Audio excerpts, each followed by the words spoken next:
1 million d'euros de dégâts. C'est le chiffre qui a été donné par le maire du 17e arrondissement sur LCI il y a quelques instants après ces images. Ces incidents qui ont éclaté hier soir aux alentours de 21h après une manifestation qui a réuni dans le calme en début de soirée 20 000 personnes et qui a dégénéré. Manifestation organisée par des proches d'Adama Traoré qui est décédé après son arrestation en juillet 2016. Cette manifestation a eu lieu le jour où une expertise réalisée à la demande de la famille met en cause les gendarmes dans la mort du jeune homme.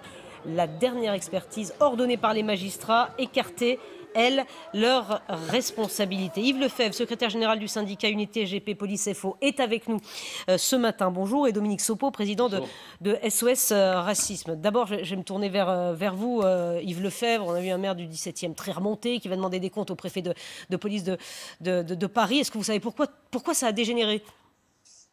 Les causes, je dirais, les causes sont multifactorielles. On avait des gens hier au soir qui étaient venus pour demander justice, justement, dans le cadre du procès, enfin du dossier Traoré, pour des motifs qui sont les leurs et que j'entends. Et à côté de ça, on avait des gens qui étaient venus pour en découdre purement et simplement avec les forces de l'ordre.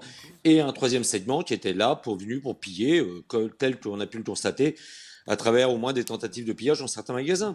Donc il y avait un amalgame de tout ça. Mais enfin, le maire du 17e, je l'ai entendu hier soir, il a effectivement critiqué pendant un premier temps les instructions de Didier Lallement. Ensuite, il a pensé à critiquer les forces de l'ordre. Et puis à la fin, il s'est dit, in fine, mais je vais peut-être leur apporter mon soutien. Donc, bon, je pense que là, les propos du maire du 17e hier soir, j'en pense ce que j'en pense, mais pour moi, ils étaient pitoyables et complètement sortis du contexte d'hier au soir. Maintenant, il y a effectivement ces incidents gravissimes d'hier au soir qui, malheureusement, moi, me laissent craindre que les banlieues ne s'embrassent dans les heures et dans les jours à venir.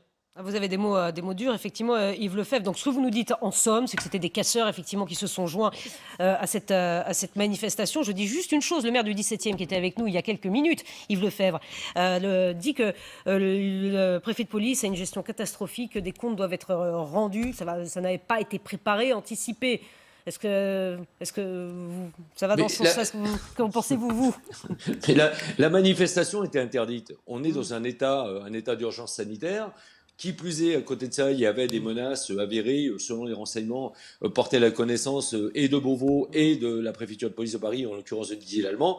Il a interdit la manifestation. Que devait-il faire d'autre? Est-ce qu'il pense un seul instant, le maire du 17e, qu'on pouvait contrôler toutes les personnes qui allaient s'approcher du palais de justice de Paris hier au soir, en fin d'après-midi? Non!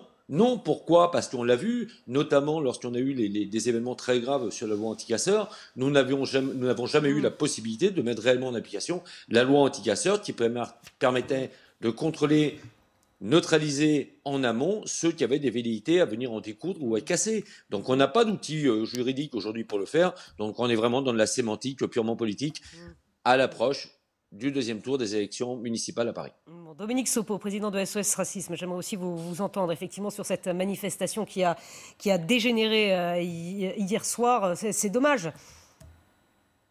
Oui, c'est dommageable parce que de toute façon, la casse pour nous n'est jamais une solution lorsque l'on veut manifester. Et je tiens à faire remarquer que pour l'essentiel, cette manifestation s'est effectivement très bien déroulée et que très massivement, les gens qui ont manifesté pour demander justice face à la mort d'Adama Traoré et à la façon dont ce dossier a été géré jusqu'à aujourd'hui.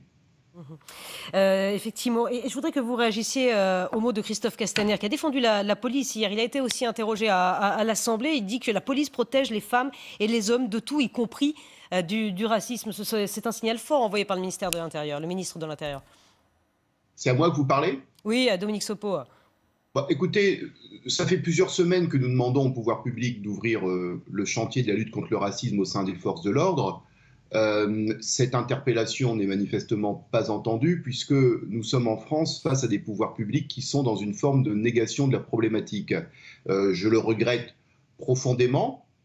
Il y a un problème qui s'est manifesté à plusieurs reprises, qui crée des sentiments d'injustice terribles et je trouve qu'on est dans un pays particulièrement immature parce que cette réaction de pouvoir public lorsque l'on pose un problème, de dire circuler, il n'y a rien à voir, il n'y a pas de problème, est quelque chose que je trouve totalement lamentable. Je tiens d'ailleurs à faire remarquer qu'aujourd'hui, dans la presse, des témoignages de membres des forces de l'ordre d'origine maghrébine et africaine, subsaharienne, vont sortir en expliquant cette problématique qui les vise eux-mêmes au sein du corps de la police. Peut-être que M. Castaner, lorsqu'il défend la police, pensera qu'il faut aussi se pencher sur ce type d'ambiance qui n'est pas admissible au sein d'un service public. Yves Lefebvre, vous entendez ça, j'imagine que vous voulez réagir. Oui, bien sûr, j'entends les propos de M. Sopo. La police n'est pas raciste, M. Sopo. La police est républicaine. Quand on a des brebis galeuses dans la police, comme dans toutes les pans de la société, ces brebis galeuses doivent être écartées. Écartées, c'est-à-dire, pour moi, très clairement, révoquées de la police nationale. On ne doit pas accepter ça et on n'accepte pas ça. Vous travaillez malheureusement, M. Sopo, et je comprends hein, votre champ d'action. Vous travaillez sur, aujourd'hui, un effet de loupe. Vous travaillez sur des propos lamentables tenus sur l'île Saint-Denis il y a de ça quelques semaines. J'ai été l'un de ceux, et fier de l'être, à dire enquête, preuve, sanction, c'est-à-dire révocation purement et simplement, et suite, bien évidemment, pénale derrière. Ne comparons pas ce qui s'est passé d'une façon particulièrement abominable, criminelle, odieuse, aux États-Unis.